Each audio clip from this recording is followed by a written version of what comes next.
In your heart, in your soul.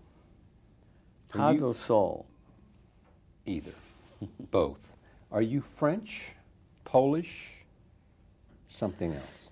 In my soul, I'm French. In my heart, I'm Polish, I think. Why is that? Because heart somehow is connected with sentiment more than the soul, I would say. And since I grew up in Poland, my childhood, my youth, my schooling, film school above all, it's Poland. So naturally, my heart goes to Poland. But your sentiment is... But my soul, France was always something I aspired to, because when we're hermetically locked by the communism in Poland, we all dreamed of going west and going to various places depending on the individual. Me, it was France. I loved French movie. I loved Paris because I heard of it from my parents. You know, it was something that I always imagined. You know, and you want your imagination to become the reality. So my first steps were Paris. You went back to Krakow. Yeah, I was in Krakow 2 days ago. Yesterday I was there. What was it like for you? Oh, it was fantastic. But each time I go there, I'm moved. It's a question of nostalgia. There's literally every corner, every building that reminds me of something. It would seem to me it would remind you of everything, because that's where you were with your parents. That's where I was with my parents. That's why I lived in the ghetto. That's why I escaped from the ghetto. That's why I returned. That's why I went to school. That's why I had my first success as a child actor. And where I suffered, when I had my joys of my growing up. So obviously, my heart's there, as I told you. Tell me about your mother. Well, my mother was taken to Auschwitz very early in one of the first raids of the ghetto. And that was it. I never heard from her. I was hoping for her to return. My father returned after war, but mother didn't. What happened to you? I lived in a country with Polish peasants, very primitive cottage. It was virtually medieval, but the people were very good. They saved your life? They saved my life, yeah, absolutely. Did you understand what had happened to your mother? I know. What do you mean, do I understand? Did they say when she didn't come back she was gassed? I had to she was gassed in a Yeah, this I learned later from people who knew her, who were more or less in the same transport, etc.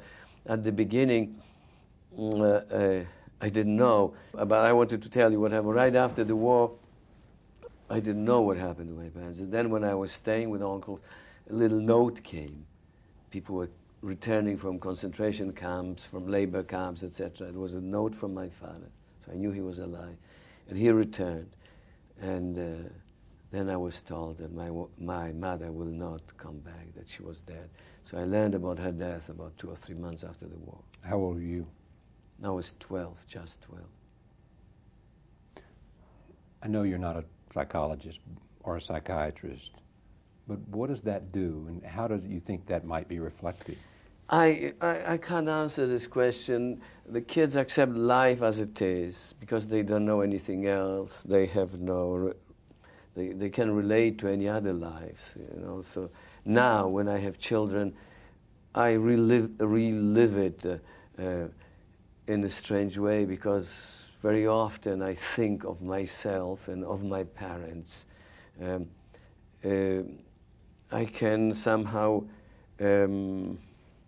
imagine them in the same situation, and imagine myself in the skin of my father during those times. But then, it was it. I tell you, the hardship through which I went seemed quite normal to me. What was painful was the separation from the parents.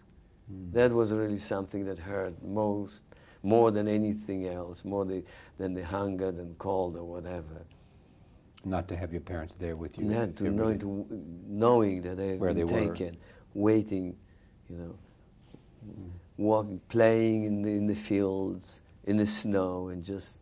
I remember one day when I saw a man walking towards it. For some reason, I saw that silhouette, and I thought it was my father coming, and he was coming closer and closer and closer, and finally, he was close enough to realize that it was just a peasant walking, you know. When did you say, I want to be in the movies, I want to be an actor or a director? Or... I knew I wanted to make movies. I knew I wanted to be a part of it. I knew I wanted to create this. Because it was fantasy. It was fantasy. It was very early. I mean, literally as a child. Projection was something magical. It's in itself. You see, I remember when I went to the school only for a few weeks because the war started and there were no more schools for Jews. But in the school they have a pediascope. You know what it is? It's a projector that projects books. You see, you put the book and there's a mirror and a lens in front on the screen, and that thing was fascinating me. You know, and I was interested in how it worked. And I was always trying to build projectors. This was my hobby, even when I was in the country. Can you tell me just how all this shaped you? This experience of this Krakow? I can't tell you. I can tell you only the episodes of my life, of those times, but what it did to me... You can't look back and say there is a direct connection between that, losing my mother, experiencing this sense of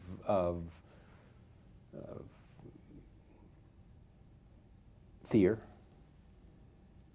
and all that you just described, and know how it's manifest in the man you are? Well, don't you agree that whatever we live, whatever we experience, results in our activity, in our passions, loves, manias, etc. So obviously it must have, but to what extent I'm unable to tell you. I would rather, it's a work for a psychiatrist. I know, but you're an insightful man. I mean, you think about these kinds of things, don't you? Never. Never. Absolutely never. I'm not even interested in it. You're not. You're not interested in what shapes a life. I'm interested in shapes the life of the world around me, and my own shape. You know, it's just. It is said that Faye Dunaway in Chinatown was some way your part of it was your image of your mother.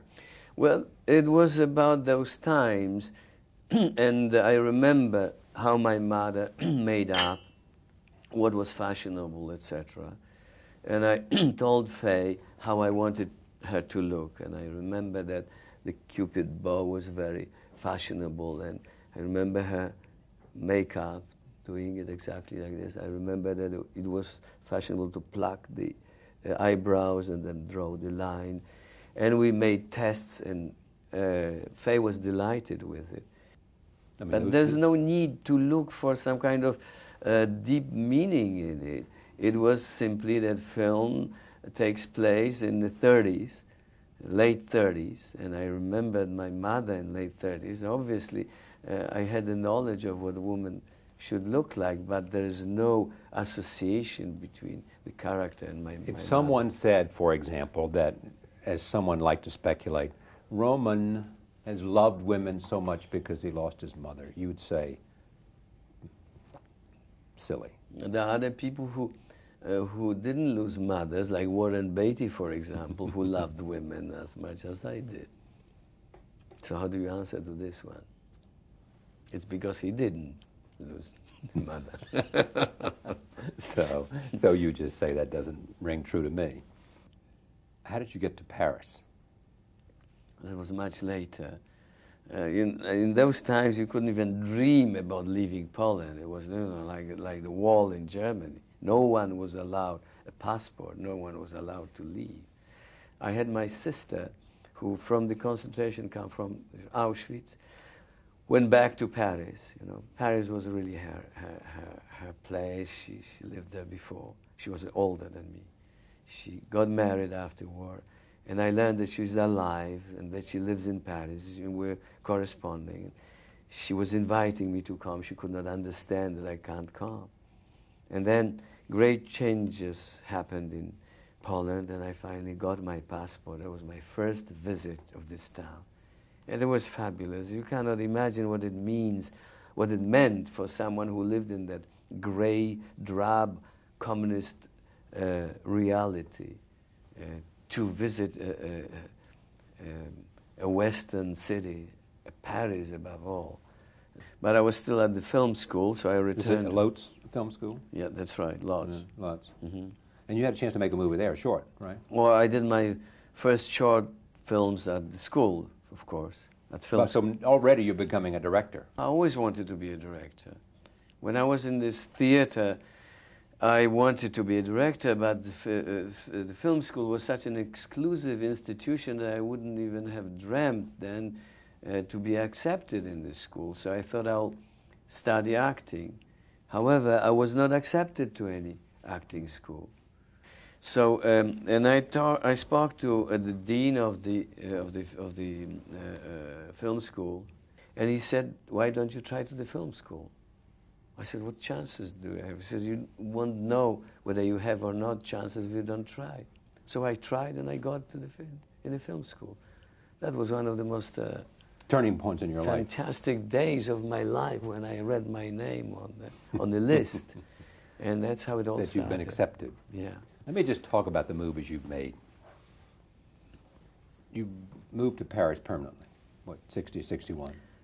Yes. I moved to Paris permanently after my first feature film, The Knife in the Water. I went back to Poland to do this film. And the film was very badly received, first by the government, because of its content, lukewarm by the press, and pretty well by the public. First went to Venice Film Festival and won the Critic Prize there. Then was shown at the New York Film Festival and had a cover of Time magazine. Then it was nominated for the Academy Award. Knife in the Water won the cover of Time magazine? Yeah, it was on the cover of Time magazine. The title on the cover is Lovers in Polish Film. It's a close-up of two characters, the girl and the boy, kissing on a yacht in very, very big close-up. Suggesting change in Poland or something? Suggesting that there are films also in Poland. Yeah. But it was poorly received in Poland by the official. Yeah, as a matter of fact, Gomułka, who was then threw an ashtray at the television. The Prime Minister of Poland. Yeah, that's right. Then Repulsion came along. An American producer of Polish origin, Jin Gutaski, suggested that I come to London and make a film there. And he introduced me to several production companies, and one of them, On the Make, there were distributors and producers who needed respectability. They did sort of almost skin flicks, but not exactly. They want. See, here was that young director acclaimed by the press and critics. So they were willing to finance me, and I needed quickly to write something that would be up their alley. And with Gérard Brache, my friend with whom I wrote many scripts here in France that never seen the light of a projector, wrote the treatment of Repulsion, and they liked that. We tried to make it really horror and cheap. Was it easy to get Catherine Deneuve? Oh, it was very easy to get Catherine Deneuve because she knew me, and I was appreciated as a young film director with future. So Catherine liked the role, and she came to do it right away. She was a beginner herself. What do you think of her? What do I think of her as an actress? Well, she's sometimes great. I think she's better with age like this. May I have some more wine? Yes, please. I liked her performance in Repulsion. I think it was a very good experience for both of us. She was very receptive to all my directions. It was like dancing a tango with her, truly. Dancing a tango? Yeah. She's following your lead? She was following my lead, yeah. And then Rosemary's Baby. Then came, no, after that came Cul-de-sac. Yeah, forgot And that. then came The Vampire Killers. Forgot that. And then came Rosemary's Baby, yeah. But Rosemary's Baby really put you on the map. Yeah, indeed, because it was my first studio picture. And then it was Mia, with whom was another tango. Mia was fantastic to work with. She was really great. Because? She was just she's a talented actress, and she loved the role, and she loved the film, and she was very flexible, and she would listen to me as a director and follow my instructions. What can I tell you more? You were about how old at this time? Sharon's. I was 27 when I did my first feature. No, A Knife in the Water. So that must have been like 4 or 5 years later. After Rosemary's Baby, which was 68. Then in 69, you were in Rome when the Manson murder took place? No, I was in London, actually. I was in London. You've talked about this before, and I don't want to go into it at length, but it just... I'll be very grateful. Because how painful it is? Without a reason, that can be. It's something that's, the past, and I don't think of it anymore that much.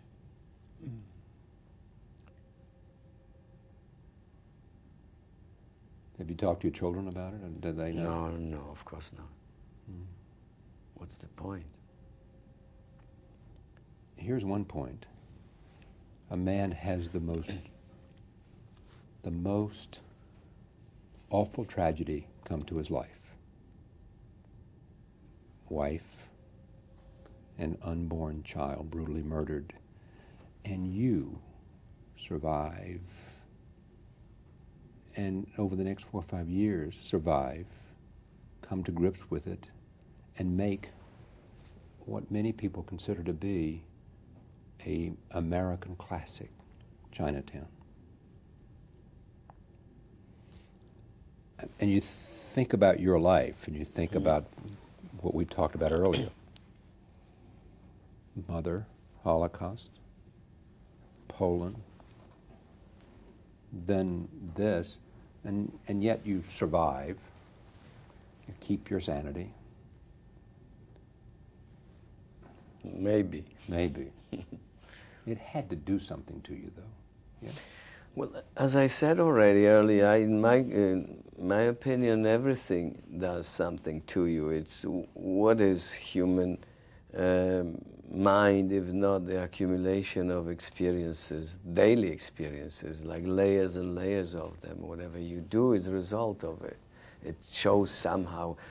For a psychiatrist, it can even show in your doodles you do when you, as you telephone. Filmmaking, it's so much more complex, requires so much more of you, so you can consider it, you can consider movies as some kind of an X-ray of the director's mind or soul. Even if he tries to hide, he can't, because it's him, even if it's a very banal, mundane movie, the director shows through. So if I want to know the mind of you and understand you, I should lock myself up somewhere and watch your movies, and I'll It's understand not that you. simple. It's not that simple. You have to have a know-how. If you just watch it as Charlie Rose, you may just enjoy the movie, and that's it. Yeah. But if I look at it with some considered viewpoint, I would understand. Probably, or maybe you would or at least it's there to understand. I may not get it, but it's there to understand. It's there, of course. I think whatever man creates, it's there to be understood. Whether it's the today's documentary or ancient scriptures or whatever, there's a man behind it, and it depends how good analyst you are to get the essence out of it. Why do you think Chinatown was such a great movie? I haven't got a clue. You come on. You don't. It's one of the classic films of the last 30 years. Yeah, but years. it's not a question for me. I made another movie. As far as I'm concerned, it was another movie. It's the best movie you've ever made by far. Nothing else is close. I think it's this estimation is relative. Whoever looks at the movie gets his thing out of it, and although a lot of people consider it such, you will find others who prefer something else. Do you prefer something else? I don't think I made my movie yet. I don't have one that would give me a real satisfaction. I would not put any one of them on my gravestone. So what's keeping you What's keeping from me? making the movie that's your best movie? Or hasn't made his best movie? It's a question of choice of the subject. I have not found a theme yet close enough, relevant enough, and worthy enough. One day I find it. Maybe my next movie will be it. It's possible, I hope. But is this a passion for you? Are you obsessed by this? Obsessed. I'm obsessed by every movie I make, because once I start working on it, I get so involved that it boards the obsession. Filmmaking is my toy, this is my miniature electric train, and once I'm on the set playing with it, nothing can distract me. So it's not that, it's just that I have to find something that gives me the same source of enthusiasm, and at the same time is meaningful enough to be presented as something worthy, because it's not only the question of where you tell it, but what you're saying that is important. I can tell a story. I know that the technique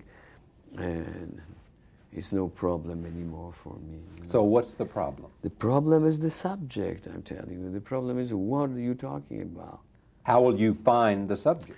Well, for example, that subject seems to me close to it, and I hope... The pianist? The pianist, yeah. I hope that this is going to be it. I don't know to what extent, but at this moment, I'm really completely involved with it. I think that it says things of extreme importance, particularly today, after all those years where people began to forget that these things really existed, where there is a reoccurrence of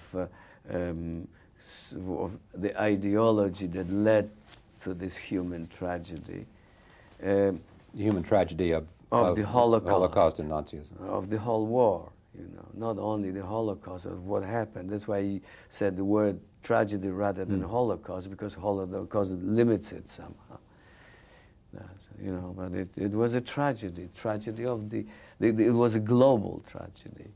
The Ninth Gate, a film that opens in New York. Mm-hmm. Did you think that could be the film? I mean, you had... No, I thought it was a film which would be fun to make. It's a type of subject that I enjoy very much. It's my cup of tea. It's something that can give me an opportunity to show my profession at its most, or utmost. The story of a man who finds lost volumes of books in search of 2 books about the devil. No, it's really a story of a character who is a book expert and who is a mercenary and who is entrusted with the book that's supposed to have some kind of supernatural qualities. Him being completely materialistic, sees another prophet in it and doesn't believe in what other believe, the qualities that other believes this book has. But as he goes through his research, things occur that make him change his mind. Here is a clip from that film. I don't trust anyone. Coming? What's with the we? There are two of us out there. But he's about to open up the greatest evil of all. What have you got for me? More than I bargained for. I'm interested in what makes you tick. I'm interested in I know you are, but I'm not. Why you've made the choice. Well, it's not your program. I'm interested in why you've made the choices you have. I'm interested in why, with you, haven't made a deal to come back to the United States, where you've got lots of friends and lots of people, and where clearly the Hollywood community would welcome you. Why not?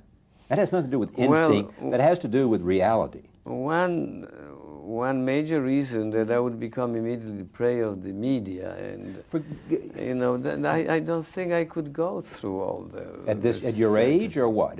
Yeah, but inevitably I would have to spend some time here until things are cleared, whatever way it would go, and I can't even figure myself being surrounded by. Prurient journalists and I'm not being prurient. I hope you'll grant me that. No, I'm not talking about you. I don't think you would be interested. Really, you are interested now, and I'm really proud of being interviewed by men like you. I'm not giving this type of interviews to other journalists, but you are surrounded by your colleagues who are interested in other aspects of my life, and he would immediately jump upon the opportunity. If there's any kind of notion, any kind of word about my returning, there's immediately some kind of article appearing in a tabloid, one or two or three. What are you things. scared of? What can they write or say about you that scares you? It doesn't scare me, it's just very unpleasant. All right, but unpleasant is a fact of life. Well, I mean, maybe that's but a don't you price try worth to avoid unpleasantness? Of course you do, but at some cost. Lots of people, including your friends, including people, as you said, the movie community is dictated by Hollywood, who believe that you would only be able to achieve your potential as a filmmaker, your profession and craft of choice, if you had been able to come back. And that was in your hands, not somebody else's hands, your hands. But I don't know, I didn't say I'm not going to do it. Believe me, there are other much more important aspects of my possible return than you think, than Hollywood and access to it and possibility of being at the peak, as the people who you quoted believe. The most important for me would be to get over with. It's rather for the peace of my mind and any other reason that I would like to do it. I look across at you, someone who is all that you are, talented, you know, a survivor, tough, loving, and at the same time, this thing happened that caused you to flee the country, of which the person, the young woman involved, has later said it was not what they said it was. It was one thing, but it was not the other thing. That's not important. Important but is the important that she is that says that she would like me to return exactly and get right. over with. She would like you to come and get it over with, but you are not doing it. You aren't. And I don't believe that you will, unless you can tell me that this is something you want to do, and that this is something you're willing to pay the price. And the fact that you're going to have to walk through a media maelstrom does not seem to me to be too high a mountain to climb. Tell me what you think. I don't know. I think that I have. You started by interviewing me and asking me about my childhood and my youth. I was.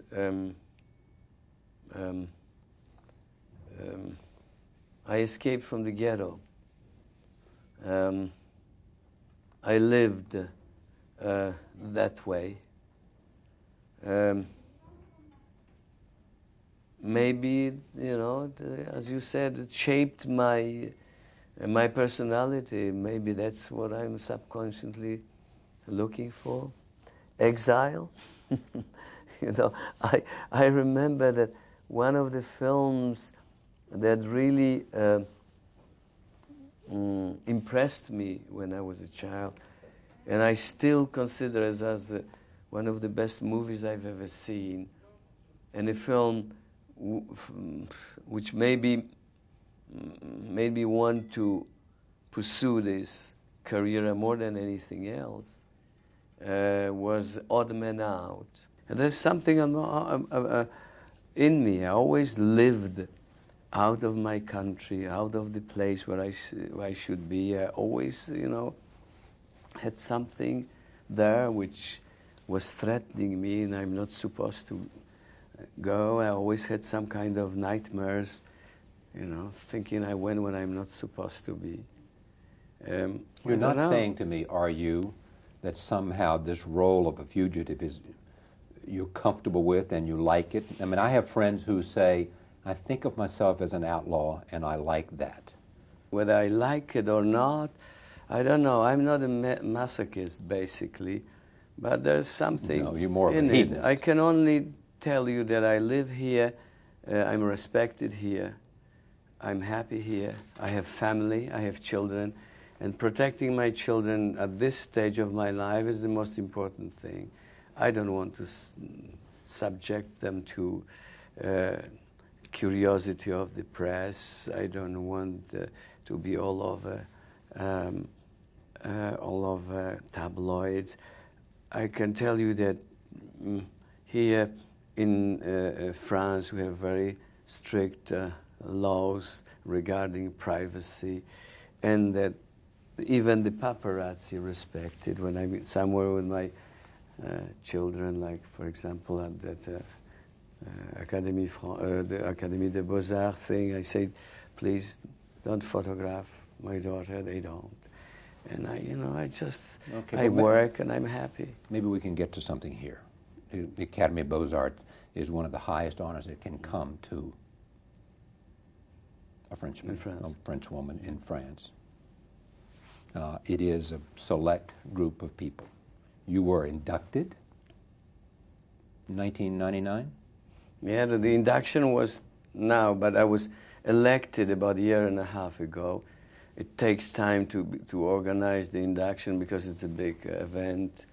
It's the government that organizes it with Garde Nationale drums and all. So I was inducted in in December of the last year. So you seem to be saying two things. All my life, perhaps, I've been a fugitive. On the outside looking in. Two, I have this rather very comfortable existence here. Not rather. Very comfortable existence. Very comfortable existence. I am honored in my place of residence, Paris, France. And for those of you who think that I should go through the fire, whatever it might be, in order to return to the United States, don't understand the toll it will take on my own psyche, but more importantly, on my new family, which came late in life for me, and my children. And whatever is at the other side of the river is not worth crossing. It's more or less this. Tell me what you tell your children when they grow up and say, Daddy, what happened in America that made them... Whatever I tell my children is always the truth. I have never lied to my children, not even about Santa Claus, and I never will. About a year ago, no, there must have been 2 years ago, my daughter came to me and asked me straight in the face, Daddy, does Santa Claus exist, or is it the parents that buy the presents? I said, look, you're asking me like that, I can't lie to you. Of course, it's parents. Santa Claus doesn't exist. It's a pity that you asking me this question, because it's a such nice fantasy. Beautiful fantasy, beautiful. She says, don't worry. She said, don't worry about it. She was like about 5 or something, 4.5.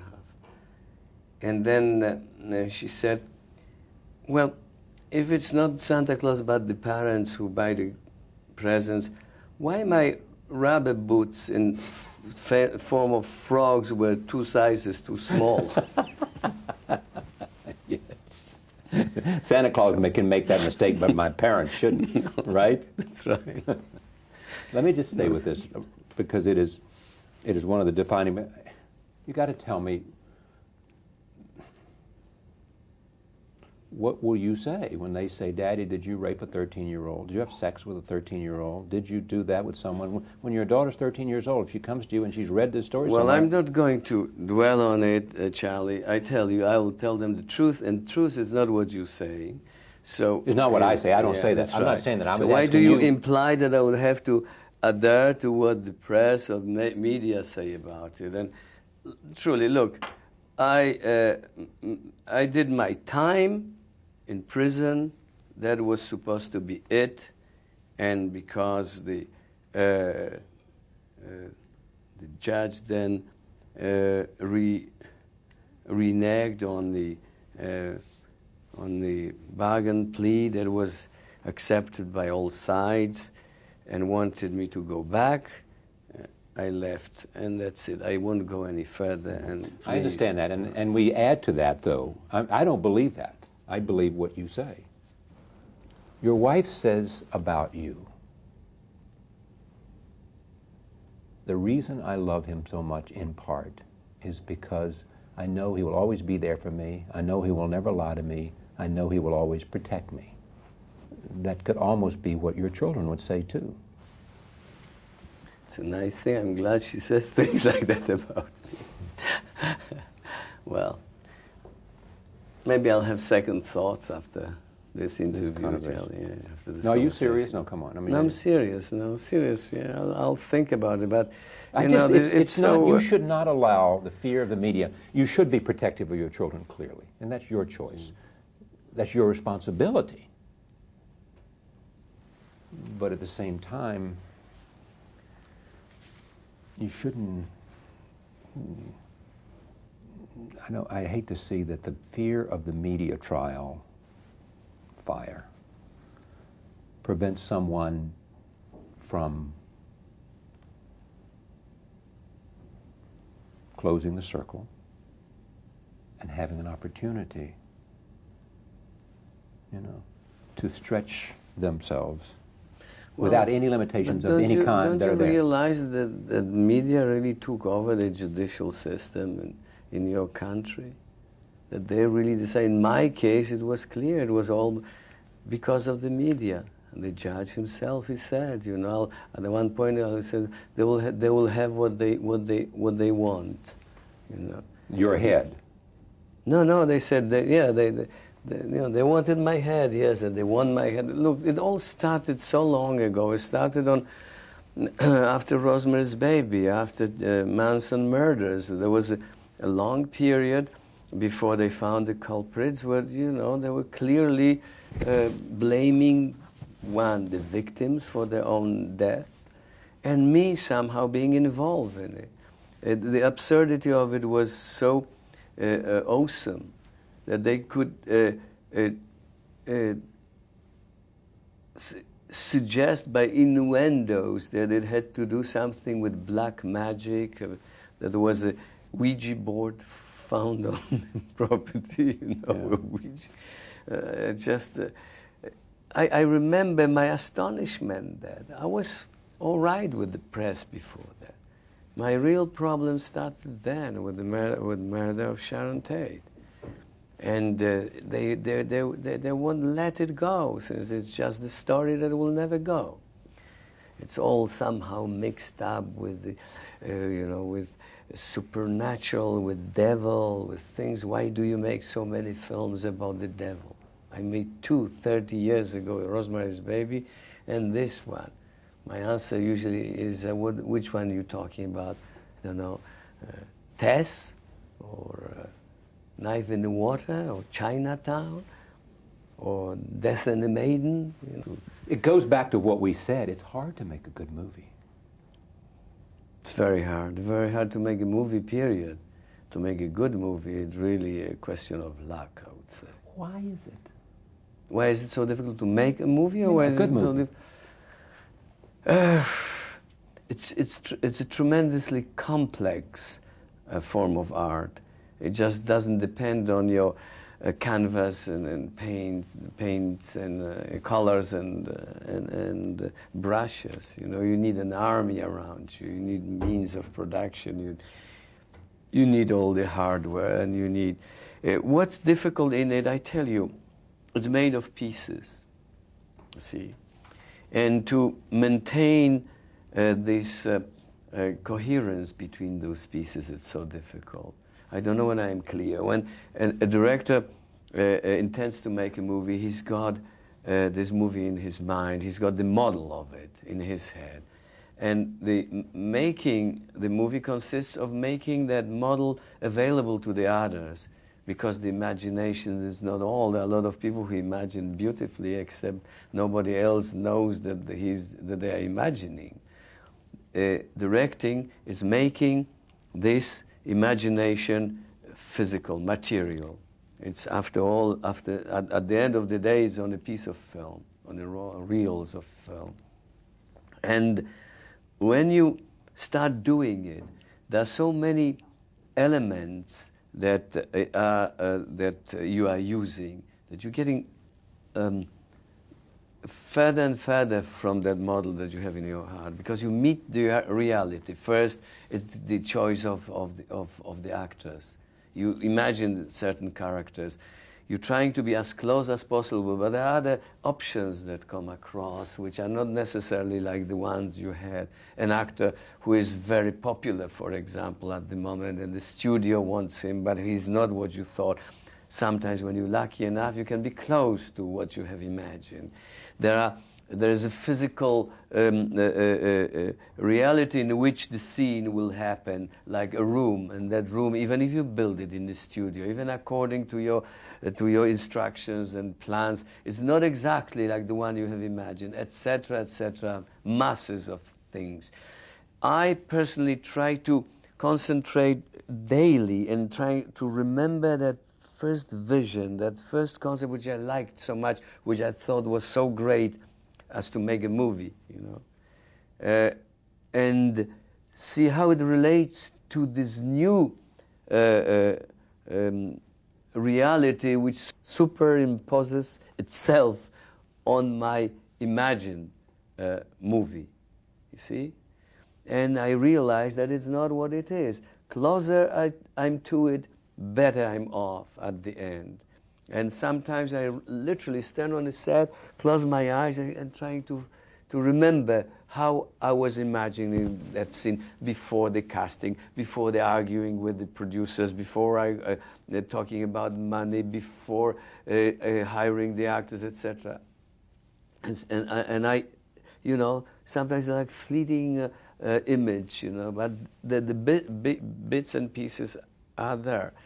When you're doing the film, you don't, as everyone knows, don't do it in continuity. You do it in pieces. You just do a little piece.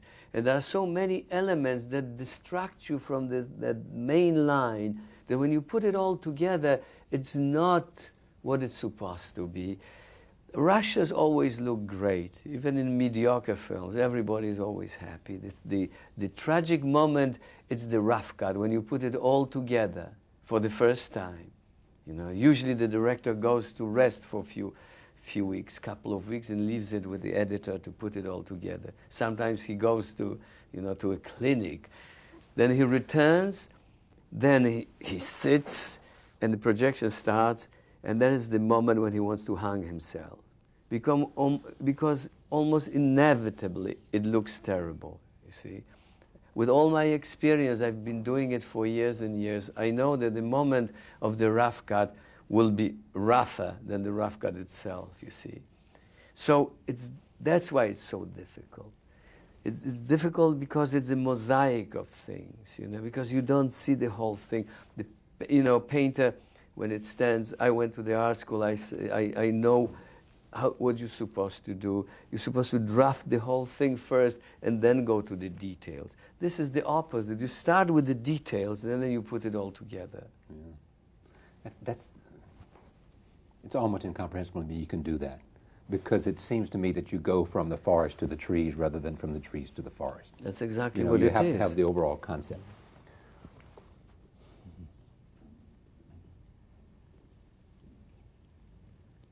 What do you regret about, if Polanski is about two things, love and work, yes? Your life and your passions. What do you regret? What would you change? What would you have done differently about your life? What would I have done differently about my life? I don't know. Maybe I should have been acting more. Acting? Yeah. Oh, come on. That's not what you believe. That's silly. You were born to direct. How can I I'm talking really about know your how life, to, not about yeah. your passion for doing the movie, which is eloquent in the way you describe it. Looking at a piece of furniture and saying how you make Yeah, it I know, is what but turns I you on. think But you also make a life. Yeah, but that question, you know, I think deserves the answer I gave you, because how can you ask me what would I have done differently? Life is the series of events. There is a, you know, as Democritus said, everything in universe is the fruit of chance and necessity. And life, it's exactly it, you know.